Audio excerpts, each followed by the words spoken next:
नमस्कार, मैं Praveen Sharma media fast news 24 से। आज हमारी टीम पहुंची है राजस्थान के अलवर जिले में नौगांव की नगर पालिका के वार्ड नंबर 18 के पार्षद पद के युवा प्रत्याशी राहुल प्रजापति के पास। कहीं ना कहीं वाइफ ऑफ मनीषा प्रजापति महिला हैं प्रतिद्वंदी, और उनके पार्षद पति हैं राहुल प्रजापति जी।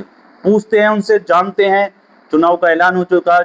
हर प्रतिनिधि चुनाव में जीतने के बाद अपने पार्षद अपने वार्ड में क्या विकास करेंगे, अपने वार्ड को क्या नया देने वाले हैं, राजनीति के पीछे क्या एजेंडा है। राहुल जी, एक बार अपना पूरा परिचय। नमस्कार सभी नगर पालिका क्षेत्रवासी वार्ड वासियों को। बहुत बढ़िया। मेरा नाम राहुल प्रजापति है। मैं इस बार चुनाव लड़ रहा हूँ वार्ड नंबर 18 से। वार्ड नंबर 18 से। तो मैं बिल्कुल राहुल जी, लोगों के हित के लिए कार्य करूंगा। लोगों के हित के लिए कार्य करेंगे। बहुत जो भी बढ़िया। अपनी प्रधानमंत्री योजना है सभी को जागरूक करूंगा और सबके घर घर पहुंचाऊंगा। बिल्कुल, जितनी भी सरकार से आने वाली योजना या केंद्र से आने वाली योजना, उनका सभी को अपना वार्ड में लाभ पहुंचाएंगे, धरातल पर पहुंचाएंगे। बिल्कुल बिल्कुल। राहुल जी, सबसे पहले तो हम ये जानना चाहेंगे कि आपका पहला चुनाव है, कोई आपका पहला राजनीतिक इतिहास, या किसी पार्टी से जुड़े हैं या किसी पार्टी में कार्यकर्ता थे?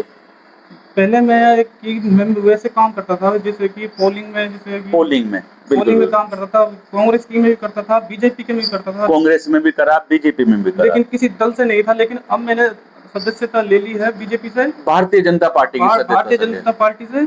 कहीं ना कहीं हमारे माननीय मोदी जी से आकर्षित होकर आपने भारतीय जनता पार्टी को चुना। और बहुत हमारे बढ़िया। जो नगर पालिका नौगांव है, ये शुरू से ही बीजेपी का गढ़ रहा है। बीजेपी का गढ़ रहा है, बुनियाद बनी रही है। उसी बुनियाद को आप आगे तक निभाए। उसी बुनियाद को मैं आगे चलाने जा रहा हूँ। बिल्कुल बिल्कुल।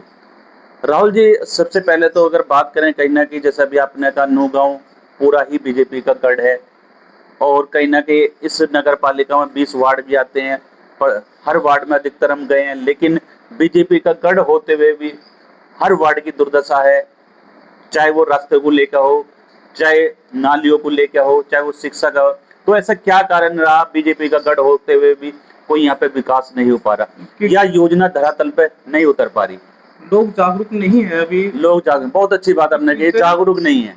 तो उनको जागरूक करने के लिए शिक्षित होना जरूरी है। शिक्षित होना बहुत जरूरी है, सही बात। जब तक हमें ज्ञान नहीं होगा तो उस ज्ञान का हम धरातल पे क्या जब तक सच्चा उम्मीदवार नहीं होगा, जब तक लोगों को नहीं बताएगा, तो उनके पास वो चीज नहीं पहुंच पाएगी। बिल्कुल बिल्कुल। सर, एक बार आपका पूरा परिचय।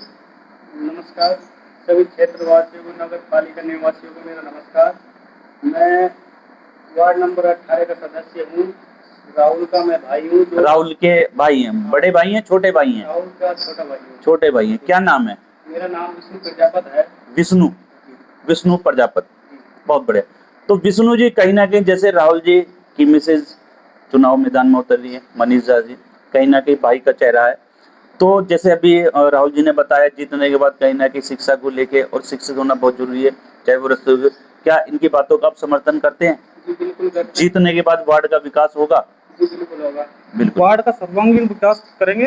बिल्कुल विकास करेंगे। सर, आपका पूरा परिचय। मेरा नाम मूलचंद प्रजापति है। मूलचंद प्रजापति। बिल्कुल बिल्कुल। आप भी वार्ड नंबर 18 से ही हैं? जी सर। तो जैसे अभी राहुल जी ने बताया, विष्णु जी ने बताया, क्या इनकी बातों को समर्थन करते हैं आप? समर्थन करते हैं, बस हम भी यही चाहते हैं हमारे वार्ड में बिजली पानी और ये सफाई, ये सबसे अहम मुद्दे हैं। बस तो इनको कहीं करें बस। तो उसके लिए कहीं ना कहीं आपने अपने भाई राहुल जी को चुना, उनकी मिसेज जी को चुना, मनीषा प्रजापति। तो कहीं ना कहीं आप उनके प्रतिनिधि हैं, कहीं ना कहीं प्रचारक भी रहेंगे। तो बीजेपी पार्टी से कितना समर्थन रखते हैं आप भी? वही समर्थन रखते हैं बीजेपी पार्टी से कि अच्छा काम करती है। अच्छा काम करती है, लेकिन वो ऐसा क्या कारण है जो आपके क्षेत्र में काम नहीं करा? ये काम बीजेपी तो करवाती है, पर कहीं ना कहीं कार्यकर्ताओं के लिए, कहीं ना कहीं अधिकारियों के लिए, कहीं ना कहीं शिक्षा का अभाव था, फिर भी कमी रह जाती है। बहुत बढ़िया।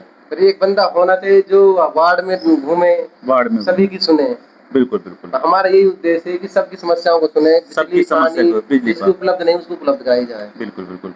साफ सफाई कराई जाए मोहल्लेवार। मूलचंद जी, अगर कहीं ना कहीं बात करें, इनसे ऊपर भी निकल के राजनीति होती है, ये तो कहीं ना कहीं धरातल के मुद्दे होते हैं। अगर मैं बात करूं रस्तों को लेके, नालियों की सफाई को लेके, जैसे कहीं ना कहीं पहली बार आपका वार्ड नगर पालिका में आया है, इसके ऊपर भी कहीं ना कहीं शिक्षा को लेके या कोई बेरोजगारी को लेके मुद्दा होता है, या कहीं ना कहीं बहुत ऐसी योजना होती है जो सरकार से आती है लेकिन धरातल तक नहीं पहुंच जाती। अगर मैं ऐसी योजना की बात करूँ जैसे सोलर योजना है, आज जैसे अभी आपने कहा बिजली की सुविधा, आज सरकार बिजली मुफ्त दे रही है, यानी कि अगर आप सोलर प्लांट लगाते हैं तो उसमें आपको एक पैसा नहीं देगा, कंपनी आपको फाइनेंस कराती है, जितनी बिजली 24 घंटे उसमें बिजली आती है।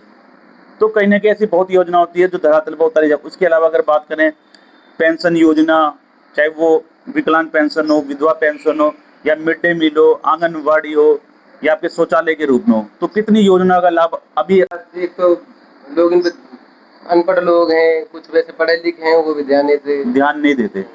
नहीं इन्हें थे। जागरूक करने वाला कोई नहीं। ये नहीं जो कहते हैं अगर सेना है तो लीडर नहीं है, लीडर नहीं है, कहाँ लीडर जाए, नहीं है। लीडर नहीं है। सबसे अच्छा पहली बात है कि लीडर का चुनाव की जाए। हाँ। टीम तो बनेगी लेकिन उसमें लीडर का होना बहुत जरूरी है। बहुत बढ़िया। तो राहुल जी, कहीं ना कहीं चुनाव का बिगुल भी बच चुका है, सभी धुंधी, सभी प्रत्याशी अपने चुनाव मैदान में उतर रहे हैं। तो कहीं ना कहीं वार्ड को लेके, पार्षद को लेके लगातार ये आरोप लगता जा रहा है कि अपने वोटरों को खरीदने बेचने का काम करा जा रहा है। क्या आप भी अपने वोटरों को खरीदने का काम करेंगे, पैसे सर, देके वोट खरीदेंगे? नहीं, मैं एक सच्चा उम्मीदवार हूँ, लोगों के हित में काम करूंगा और हर 6 महीने में जीतने के बाद सबकी बैठक करूंगा, पूछूंगा क्या काम करवाना है, क्या काम करवाना अधूरा है, क्या करना है, क्या नहीं करना है, सबकी राय से सबकी राय से काम करूंगा होगा। मैं। बिल्कुल बिल्कुल। वोटरों को खरीदने बेचने का काम और नहीं जो करेंगे। बच्चे घर से मतलब दुर्लभ स्थिति में, पैसे रास्ते की में, स्थिति में, आर्थिक स्थिति, वो आर्थिक स्थिति से, तो मैं उनको शिक्षा मुफ्त दिलाऊंगा। शिक्षा मुफ्त जाएगा। बहुत बढ़िया। एक राहुल जी, कहीं ना कहीं हर उसमें पुलिस प्रशासन को लेके, कहीं ना कहीं सरकारी प्रशासन को लेके, अफसरों को लेके क्या स्थिति है? इस तरह से मतलब पुलिस प्रशासन की क्या व्यवस्था है? पुलिस व्यवस्था तो ठीक है, इस टाइम तो हमारे यहाँ पे कोई दिक्कत नहीं है। बिल्कुल। अगर बात करें वार्ड में कहीं ना कहीं स्वास्थ्य को लेके कोई सामुदायिक अस्पताल, चिकित्सालय, डिस्पेंसरी, ऐसी कोई सुविधा वार्ड के अंदर? वार्ड के अंदर तो नहीं है, लेकिन पूरे वार्डों के अंदर एक हॉस्पिटल है हमारे यहाँ नौगांव नगर पालिका में। पूरी नगर पालिका का एक हॉस्पिटल है? पूरे नगर पालिका का नौगांव का एक हॉस्पिटल है, सिर्फ उसमें इतनी व्यवस्था नहीं है, व्यवस्था नहीं है। डिलीवरी के लिए भी रामगढ़ जाना पड़ता है। बिल्कुल। अगर आने वाले समय में जनता आपको मौका देती है तो क्या उनकी ये उम्मीदों को पूरा होगा? धरातल पे कहीं ना कहीं मैं समझता हूँ एक छोटे से चिकित्सालय आपके वार्ड में होनी चाहिए।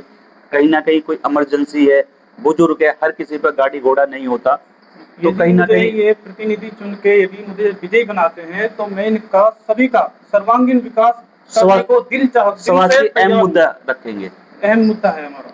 एक अगर कहीं ना कहीं बात करें, मैं पूरे वार्ड में अधिकतर घूम चुका हूँ, कहीं भी बच्चों के लिए खेलने के लिए, कूदने के लिए, या कहीं भी पढ़ने के लिए कोई लाइब्रेरी, इस तरह की कोई आपके वार्ड में व्यवस्था नहीं है। सरकार की तरफ से आज चाहे वो शहर हो, चाहे ग्रामीण हो, चाहे पंचायत हो, सब जगह ये सुविधा निःशुल्क दी जा रही है। क्या इन योजनाओं को लिए बच्चों के लिए कोई प्ले ग्राउंड या ओपन जिम या कोई बच्चों के लिए पुस्तकालय का निर्माण करेंगे भविष्य में? ये प्ले ग्राउंड भी बनाना चाहिए वो बच्चों के लिए, जो कि ये बच्चे जब तक खेलेंगे नहीं तो उनका शारीरिक विकास नहीं होगा। प्ले ग्राउंड बहुत अनिवार्य है। बिल्कुल। कहीं ना कहीं अहम मुद्दों को लेकर चुनाव होगा। कुल मिला के इनका सब तरह ध्यान दिया जाएगा। सब तरह से। एक राहुल जी, सबसे अहम सवाल होता है, हर 5 साल में चुनाव होते हैं, कोई पहली बार चुनाव लड़ता है, कोई दूसरी बार चुनाव लड़ता है, हारते भी है, जीतते भी है। लेकिन कहीं ना कहीं देखा है बहुत बड़ी बड़ी मीडिया भी आती है, इंटरव्यू भी होते हैं, बड़े बड़े वादे किए जाते हैं, चाहे सांसद लेवल के हो, विधायक के, एमएलए के, एमपी, लेकिन जीतने के बाद कोई क्षेत्र का विकास नहीं करता। सब कहीं ना कहीं अपने विकास में लग जाते हैं। वो क्या है कि जो अपने विकास में लगता हो क्षेत्र का, तो ऐसा तो नहीं राहुल जी ये सारे वादे आपके कैमरे के सामने इंटरव्यू हो रहा है, तो कहीं ऐसा ना हो आपके भी वादे सारे हवा हवाई हो जाए? ये जनता का सवाल है। मुझे कोई रोड पे कोठी नहीं बनानी, मेरा खुद का विकास नहीं करना, लोगों के हित के लिए विकास करूंगा, लोगों की सोचूंगा। बहुत अच्छी बात। और ये तो 5 साल का मेला है, ये तो हर 5 साल बाद आएगा। ये कहीं ना कहीं मैं काम नहीं करता हूँ तो अपना कैंडिडेट अलग चुने। फिर ये कहीं ना कहीं आपकी राजनीति की सबसे पहली सीढ़ी है, कहीं ना कहीं आपका राजनीति का पहला सफर है। अगर आप यहीं गिर गए तो आगे सफर नहीं सक्सेस नहीं होंगे। बिल्कुल। इसके अलावा अब कहीं ना कहीं हमारे हिंदू पर्व है, रक्षाबंधन, जन्माष्टमी, ईद, तो कहीं ना कहीं हमारे चैनल के माध्यम से, हमारे मीडिया के माध्यम से अपने वार्ड वासियों को कोई शुभकामना, कोई संदेश देना चाहेंगे? रक्षाबंधन की सभी वार्ड वासियों को हार्दिक शुभकामनाएं। धन्यवाद। तो ये थे हमारे न्यूज़ 24 से वार्ड नंबर 18 से राहुल प्रजापति, वाइफ ऑफ मनीषा प्रजापति, और इनके साथ बड़े भाई बैठे थे विष्णु प्रजापति, और कहीं ना कहीं इनके समर्थक बहुत अच्छे इन्होंने विचार रखे अपने मूलचंद प्रजापति ने। वैसे तो channel Parveen Sharma media fast news 24 से। धन्यवाद।